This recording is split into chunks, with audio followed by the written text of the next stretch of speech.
Stanford university వంటి సంస్థలు చేసిన తాజా గ్లోబల్ రిపోర్ట్లు, అంచనాల ప్రకారం భారతదేశం కృత్రిమ మేధస్సు పోటీ, ఏఐ సిద్ధత, డిజిటల్ ఇన్నోవేషన్ రంగాల్లో ప్రపంచంలో 3వ స్థానానికి ఎదిగింది.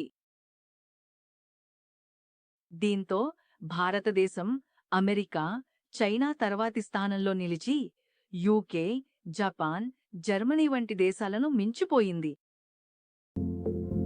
ఈ ర్యాంకింగ్స్లో ఏఐ అభివృద్ధి, ఇన్నోవేషన్కు సిద్ధత, పరిశ్రమలలో టెక్నాలజీ ప్రవేశం, ప్రతిభావంతుల సంఖ్య, పరిశోధన వాతావరణం వంటి అంశాలను పరిశీలిస్తారు.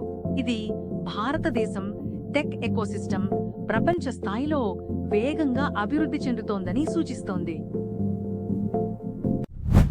భారతదేశం ఇక్కడికి ఎలా వచ్చింది? భారతదేశం ఏఐ మరియు డిజిటల్ రంగాల్లో ఎదుగుదల వెనుక ప్రయాణం.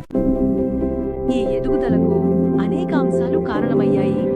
ఐటీ, సాఫ్ట్వేర్ ఎగుమతుల్లో భారీ వృద్ధి, విస్తరిస్తున్న స్టార్టప్ ఎకోసిస్టమ్, టెక్ నైపుణ్య శిక్షణ మరియు ఇన్నోవేషన్ మౌలిక సదుపాయాలను ప్రోత్సహించే ప్రభుత్వ విధానాలు, రోజువారీ వ్యాపార పరిష్కారాల్లో ఏఐ మరియు డిజిటల్ టూల్స్ వినియోగం పెరగడం.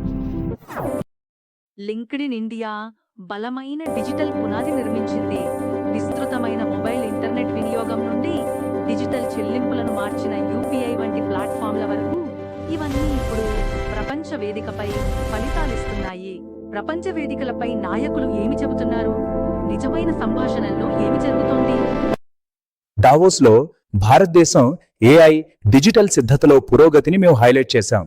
నిపుణులు మన వేగమైన టెక్నాలజీ సామర్థ్యాన్ని గుర్తిస్తున్నారు. ఈ ర్యాంకింగ్స్ ఆర్థిక పోటీ, ఇన్నోవేషన్ బలము, భవిష్యత్తు టెక్నాలజీ ధోరణులపై ప్రభావం వంటి వాస్తవ మార్పులను ప్రతిబింబిస్తాయి.